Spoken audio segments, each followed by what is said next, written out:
जय श्री राधे कृष्ण भक्तों पुरुषोत्तम महात्म्य 31वां अध्याय।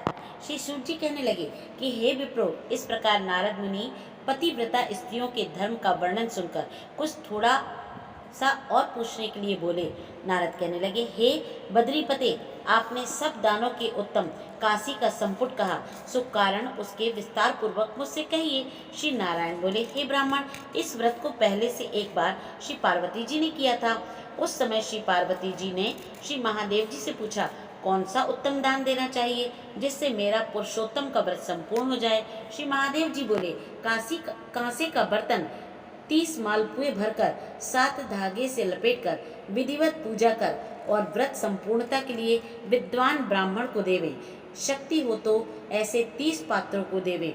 इस प्रकार श्री महादेव जी के उपकार करने वाले सुंदर वचन सुनकर सब लोगों का हित चाहने वाली श्री पार्वती जी प्रसन्न होकर विद्वान ब्राह्मणों को 30 कांसे के बर्तन मालपुए से भरकर देकर अत्यंत आनंद को प्राप्त हुई। सूत जी कहने लगे, हे विप्रो, इस प्रकार श्री नारायण जी के अमृत समान वचन सुनकर श्री नारद जी अत्यंत तृप्त होकर बारंबार नमस्कार करके फिर बोले, पुरुषोत्तम सब साधनों में श्रेष्ठ है। मैंने सब महात्म्य सुना, ऐसे ही निश्चय किया जिसके सुनने मात्र से भी भक्ति से मनुष्यों के महापाप का नाश हो जाता है। यदि श्रद्धा और विधि से किया जाए तो कहना ही क्या है। मेरी बुद्धि से ऐसा ही प्रतीत होता है। इससे आगे मुझको और कुछ भी नहीं सुनना बाकी नहीं रहा, क्योंकि मैं इस कथा रूपी अमृत से अत्यंत तृप्त हो गया हूँ। उसके महात्म्य सुनने से गंगा स्नान के समान फल प्राप्त हो गया है। पूरी पृथ्वी की परिक्रमा करने का इसके सादर सुनने वाले को प्राप्त होता है। ब्राह्मण सुनकर ब्रह्म तेज, क्षत्रिय राज सुख, वैश्य धन, शूद्र श्रेष्ठता तथा अन्य किरात क्षण आदि मुक्ति आदि मनोवांछित वस्तु को प्राप्त होते हैं। इस पुरुषोत्तम मास महात्म्य को लिखवाकर वस्त्र भूषण के साथ विधि पूर्वक खरीद कर ब्राह्मण को जो दान करता है, वह अपने 3 कुल के साथ गोपालों में सेवित देव दुर्लभ गोलोक को प्राप्त होता है। जिस घर में यह ग्रंथ यत्न पूर्वक रखा है, वह घर तीर्थ के समान है।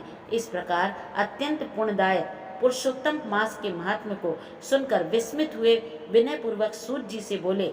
ऋषि बोले, हे सूत जी, तुम धन्य हो। आपके मुख से कथा रूपी अमृत पान करके हम सब कृतार्थ हो गए, धन्य हो गए। हे पुराणों के ज्ञाताओं में श्रेष्ठ सूत जी, आपकी बड़ी उम्र हो तथा आपकी कीर्ति सदैव अमर रहे। भगवान की चरित्र लीला कथामृत को पीने से ही नैमिषारण्यवासी मुनियों ने आपको परम पूज्य ब्रह्मासन दिया है। सूत जी, जब तक भगवान की पवित्र कीर्ति छाई हुई है, आप हमारे बीच में बैठे भगवान की मनोहर कथाएं सुनाते रहें। इस प्रकार वह सूत जी ब्राह्मणों को आशीर्वाद लेकर सब ब्राह्मणों की प्रदक्षिणा कर नमस्कार करके अपना कृत्य करने के लिए गंगा जी की ओर चल पड़े। नैमिषारण्य से रहने वाले मुनि आपस में कहने लगे कि यह पुरुषोत्तम का महात्म्य अत्यंत श्रेष्ठ है और पुराना भी है।